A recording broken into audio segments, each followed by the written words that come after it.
Everyone are ready? I need you energized with me, okay? Okay. So, my name is Yair, or like that condition, okay? And today, I will show you how I managed to turn EDRs and AVs into malicious wipers using zero-day exploits. So, as I mentioned, this is me. I'm a security researcher at SafeBreach, 23 years old. 5 years in the cybersecurity industry, started my way in the IDF, did some Linux and embedded research, along with some Android research as well. And for over 2 years, I've been doing a lot of Windows internals research in SafeBreach, and I just really, really enjoy it so far. But what are we going to talk about today? So, we're going to start with me talking about the initial research goal that I had in mind when I started this research. Then we'll talk a bit about wipers in general, see what they are, how do they work, and what they are used for. Then we'll deep dive into the technical aspects of the research process itself to see how I managed to find the zero-day vulnerabilities that allowed the creation of Aikido wiper. I promise that I will explain the uses of Aikido in the rest of the talk. So, the initial research goal that I had in mind was to create some sort of a next-generation wiper. I wanted to take wipers to the next level. But in order to create a next generation of anything, one must first understand the current generation, of course. So let's talk a bit about wipers in general. The first thing you do once you want to understand the definition of something, of course, is that you look it up in Wikipedia, right?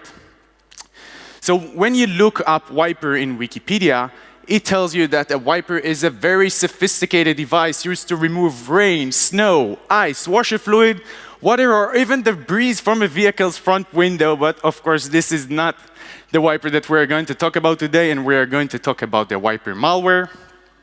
And just to make this clear, I'm sure that you are all familiar with wipers if you are attending this talk, but in computer security, a wiper is a class of malware intended to erase the hard drive of the computer it infects, maliciously deleting data and programs. But what are wipers? Why are wipers used? So that is probably something that you are also familiar with. But again, just let's make this clear. So basically, it's just to damage a certain entity. Doesn't matter if it's a state, company, any other organization.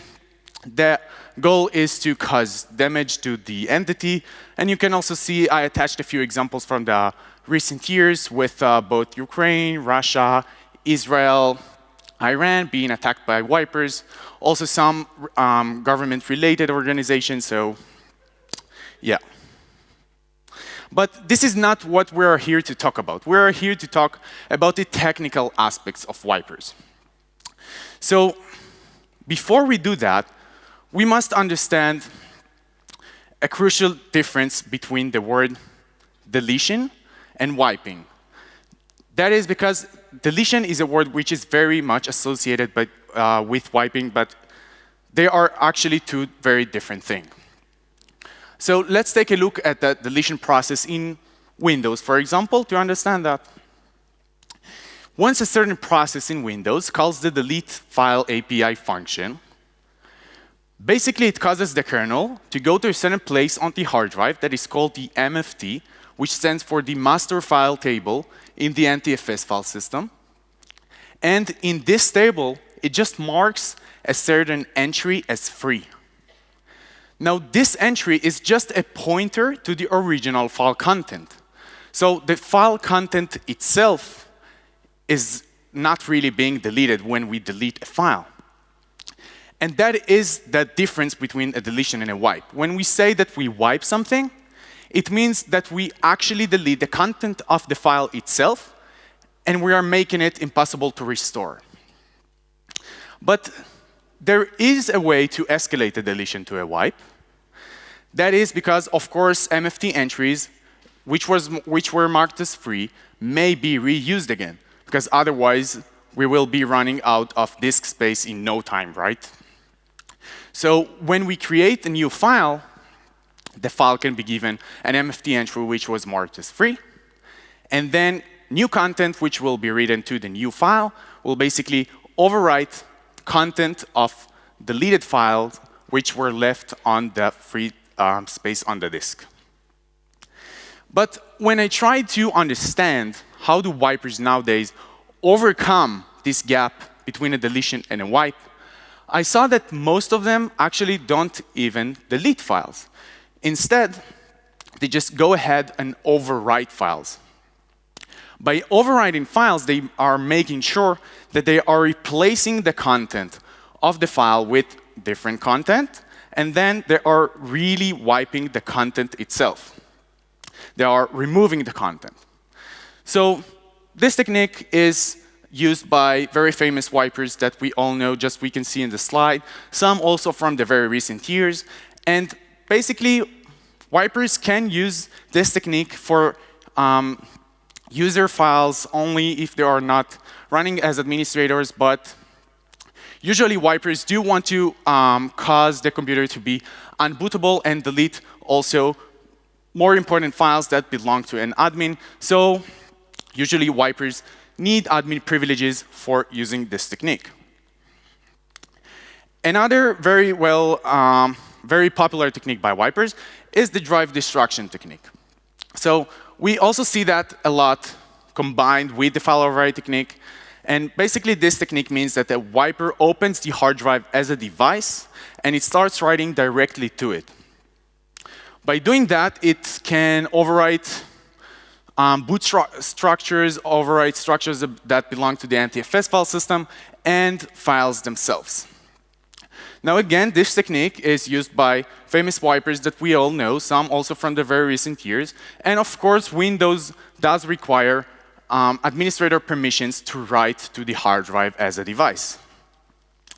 But after learning about these techniques, or any other technique that I learned about reading about wipers, I noticed one very important thing. And that is that each of the techniques that I learned about was obviously initiated by the process of the wiper itself. So for example, if we will open process monitor, while a wiper that uses the file override technique is running on the computer, then we will see a process that opens and writes to a lot of files, right? And that sometimes can be legitimate, but it's very much incriminating too. But what if the next generation wiper that we will create will be able to maybe use API calls which are not extremely incriminating and obvious? And what also, as opposed to all the other wiper techniques nowadays, the next generation wiper will be able to run as an unprivileged user. At that point, I thought about Aikido. Now, Aikido is a martial art that specializes in using the power of opponents against them. But how is that even relevant to this talk? It's relevant because EDRs have a very special superpower, and that is the ability to delete almost any file on the system, no matter the required privileges, because they must be able to do things, right?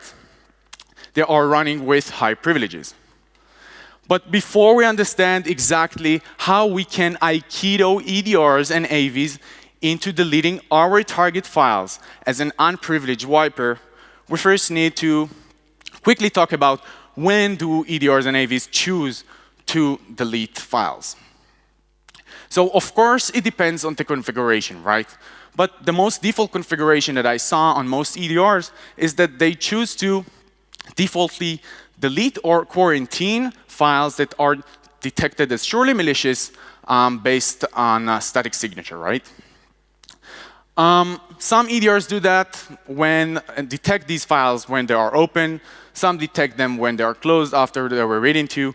And all EDRs and AVs mostly suggest an option for a custom scan of a custom path, or just a general system scan.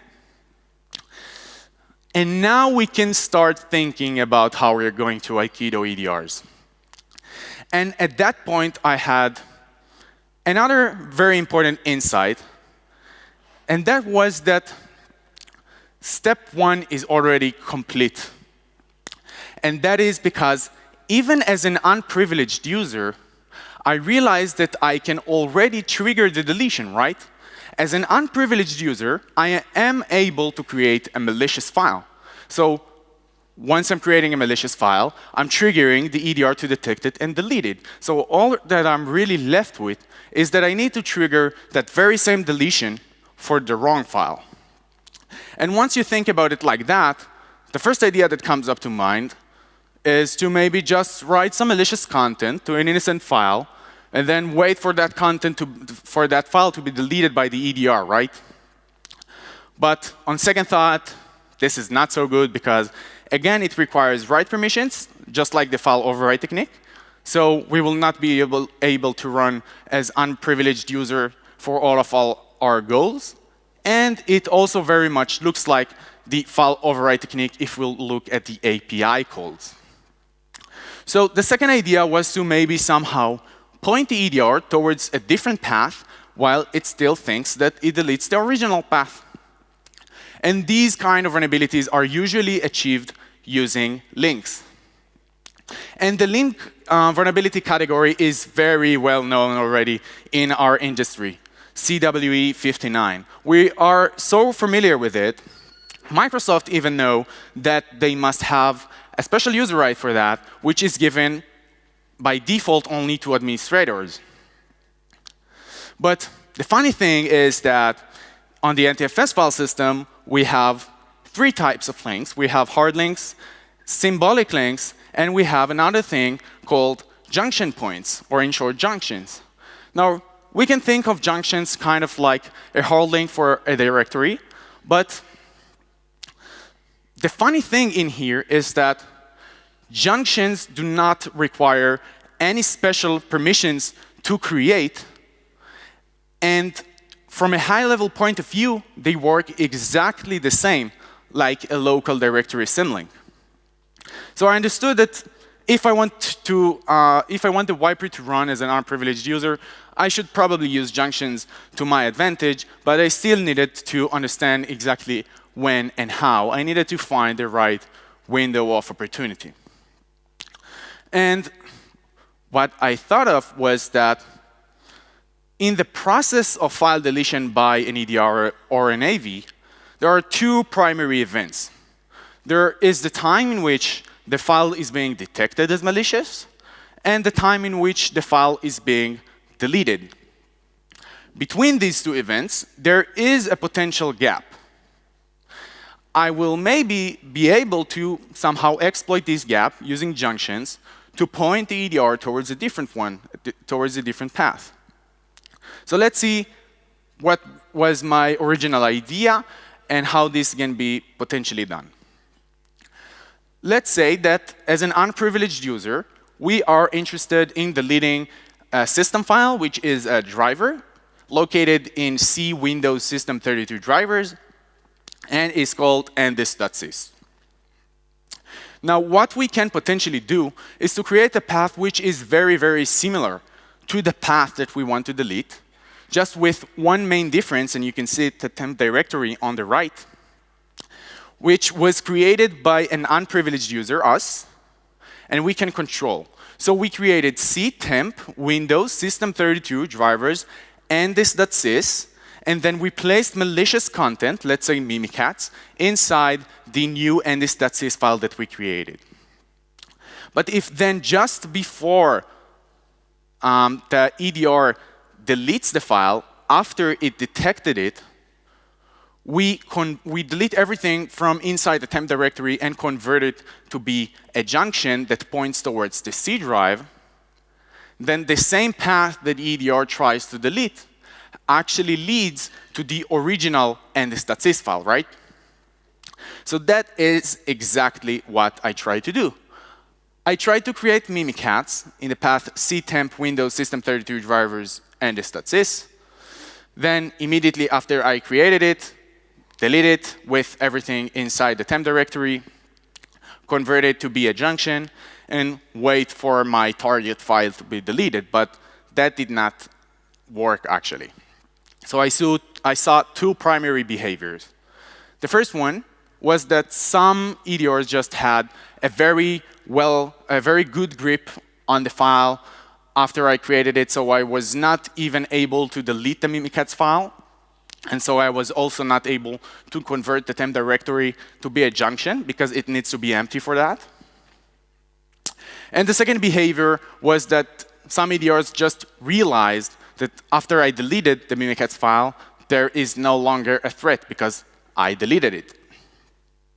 So at that point, I understood that the potential gap that I thought about does not really exist, and I need to somehow expand it. So what I did was to use a technique called handle catching. So for those of you who don't know, when we open a file in Windows, we use the create file function, and we get back a handle. Now, when we do that, we need to specify one parameter that is called the file sharing mode. The file sharing mode specifies whether other processes should be able to read, write, or delete the file that we are currently opening or creating. And as long as we keep the handle to that file open, then other processes are enforced, their access is enforced with this file sharing mode that was specified. So what I did was to create the malicious file, Mimikatz, with a read-only file sharing mode. That has allowed the EDRs and AVs to detect the malicious file, but not to delete it. And of course, I kept the handle to it open. Once I did that, EDR started to pop up messages that tell me that I need to reboot my computer in order to fully remediate the threat. That was their solution to make me close the handle. Now let's take a look at how they implemented it. There were two ways. The first one was that some products used a Windows API for postponing a file deletion to after the next reboot. For example, SentinelOne. And other EDRs and AVs just self-implemented it, meaning they kept the list of files to delete after the reboot somewhere. Then after the reboot, they did it. Let's focus on the Windows API for postponing a file deletion. So it is done using the function moveFileEx with the flag moveFile delay until reboot. And that flag does require administrator privileges because once this flag is given, then this function goes to a registry value called pending file rename operations, which requires administrator privileges to write to. And to that value, it just adds a string, which is the path to delete after the reboot. Not the hash of the file, not any metadata of the file, just the string of the path. So the ridiculous thing about EDRs using this feature to postpone file deletion is that pending file rename operations blindly follows junctions. And so do other self-implementations by EDRs and antiviruses. And so overall, I was able to combine the two methods I talked about with the creation of junctions between the two primary events of deletion and the handle catching technique into one complete process that has allowed me to delete almost any file that I wanted on the system as an unprivileged user. So if we'll talk about the endis.sys file example again, we'll see that the process starts with creating a malicious file in the path ctemp Windows System32 drivers endis.sys, then holding the handle to it open with a file sharing mode of read only, and wait for the EDR or the AV to give up on the deletion and postpone it to after the next reboot. Then, once the EDR has given up, we can delete the temp directory, create the junction instead, and reboot the computer, and after that, the original ndis.sys file will be deleted.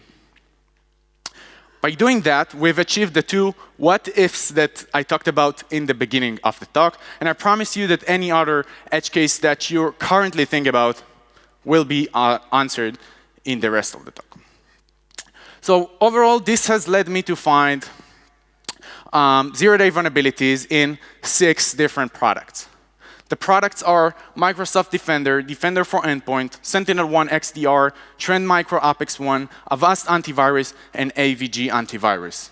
3 out of the 5 vendors that I just listed are actually high up in the leaders section of Gartner's Magic Quadrant for Endpoint Protection Platform in the year 2022. Overall, it is 4 vulnerabilities because Defender and Defender For Endpoint share the same mutual vulnerable code. And apparently also, I didn't know that before, and Avast and AVG belong to the same vendor called Gen and also share the same mutual code. These are the CVEs, so I was granted 3 CVEs, and SentinelOne chose to not issue a CVE. I do have one disclaimer regarding the vulnerabilities, the vulnerability in the Defender products, and that is that I was only able to achieve arbitrary directory deletion and not arbitrary file deletion. But as you probably know, wipers do not really care about deleting a few extra files on the way.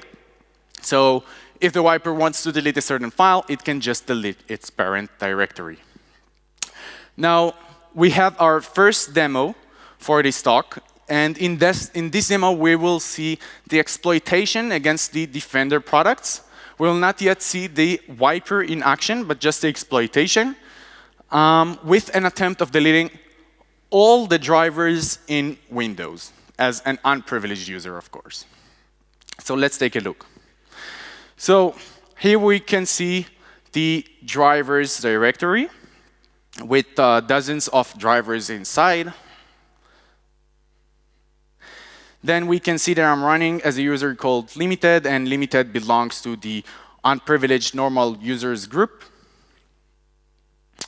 Now we can see that limited creates the path temp Windows system32, and inside it creates a file called drivers, just like the drivers directory, and it holds the handle to it open with the file sharing, with a read-only file sharing mode. Then limited asks Defender to scan that path just to rush the process and to remove that file, which all can be done as an unprivileged user. Then we wait for Defender to give up, to tell us that it wants a reboot. It already has given up on the deletion for this session. Limited can now delete the temp directory, create the junction instead towards the C drive, and let's see what happens after the reboot.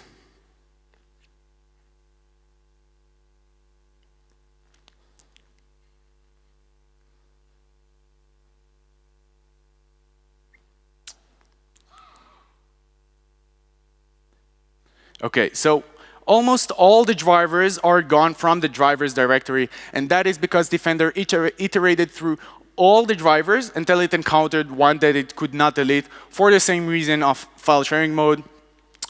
But most of the drivers are gone, and on the next reboot, Windows cannot longer boot.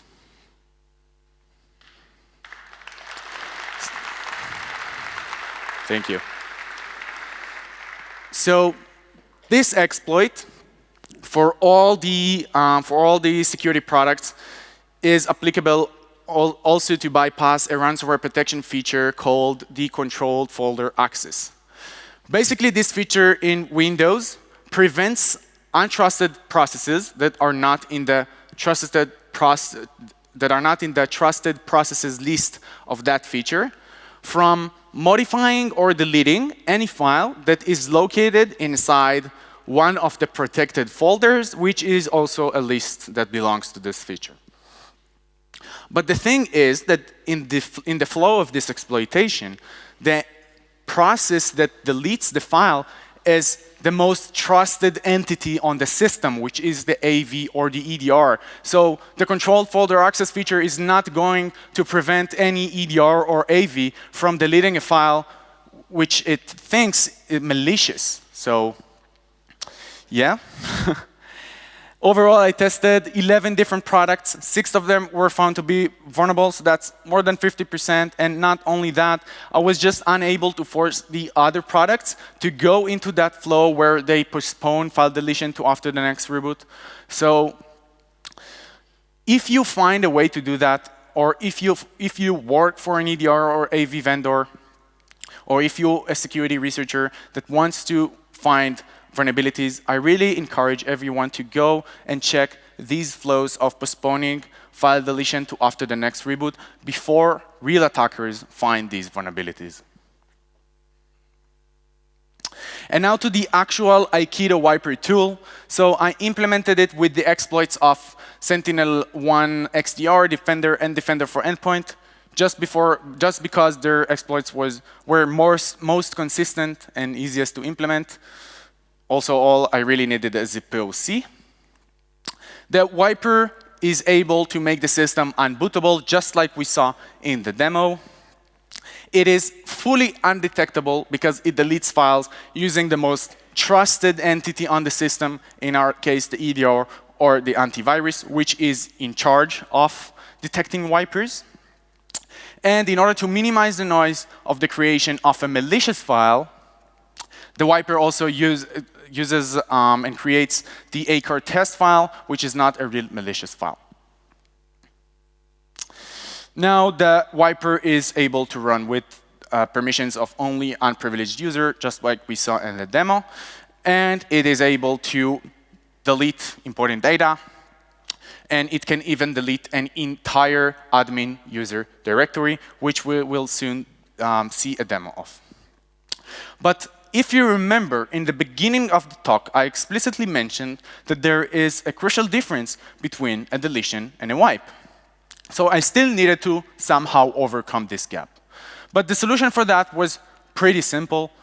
All I needed to do is to implement a feature in the wiper. So after the reboot, it just creates a huge file on the disk, fill it with random bytes, and by that it just overwrites content which was left on the free space of the disk from deleted files. I also made sure with 2 popular file recovery tools that I found online, which are called Clever Files Disk Drill and CCleaner Recuva, that they were able to recover some of the files before I implemented this feature, but after that they were not able to recover any file whatsoever.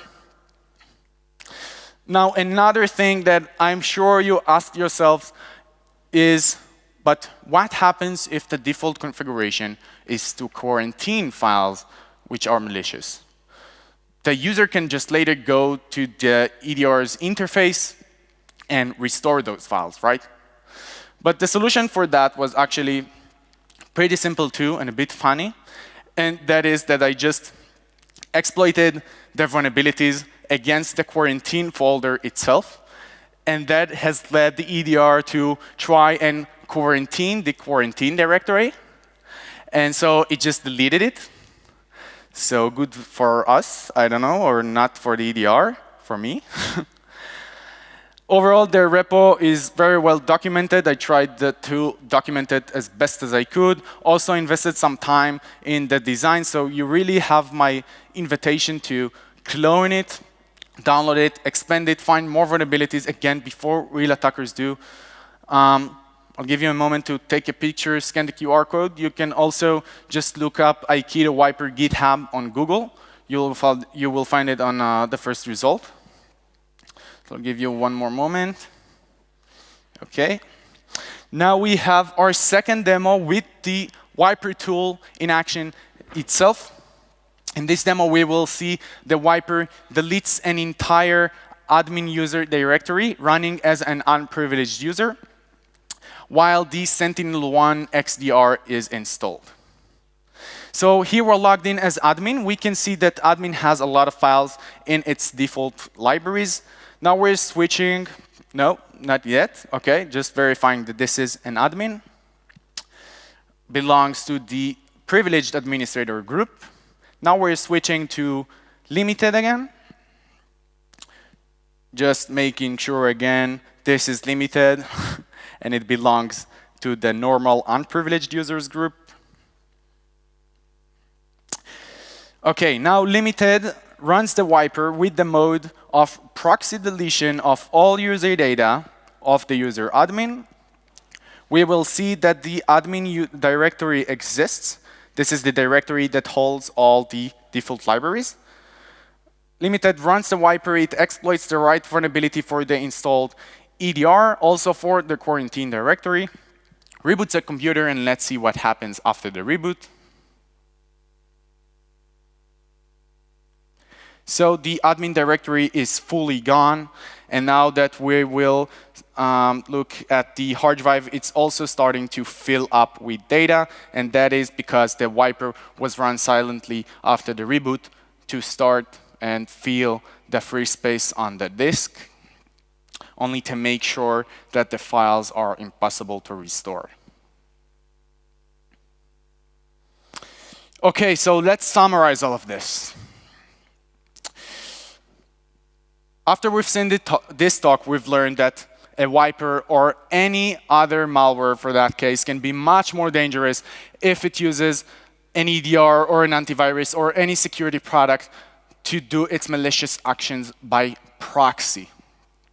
Now, for the 1,000th times, I'm sure you hear it every day, but please, having security controls does not mean that you are secure, so keep validating yourself every day. Now, security controls might also be a very preferred target for an attacker to find vulnerabilities in because they have very high privileges. And lastly, always assume that permissions can be escalated. I do have some vendor responses in here from Microsoft and Jen. I won't read them to you, but overall, they were very cooperative. I have no complaints. It all went smooth. These are the versions that you want to make sure you have installed in order to be safe from this vulnerability. So you can see that they are all versions. And for the Trend Micro Apex 1 product, it's a patch. So make sure you have it. And I want to finish this talk with something very important that I'm still pretty scared of, and that is the pending file rename operation feature.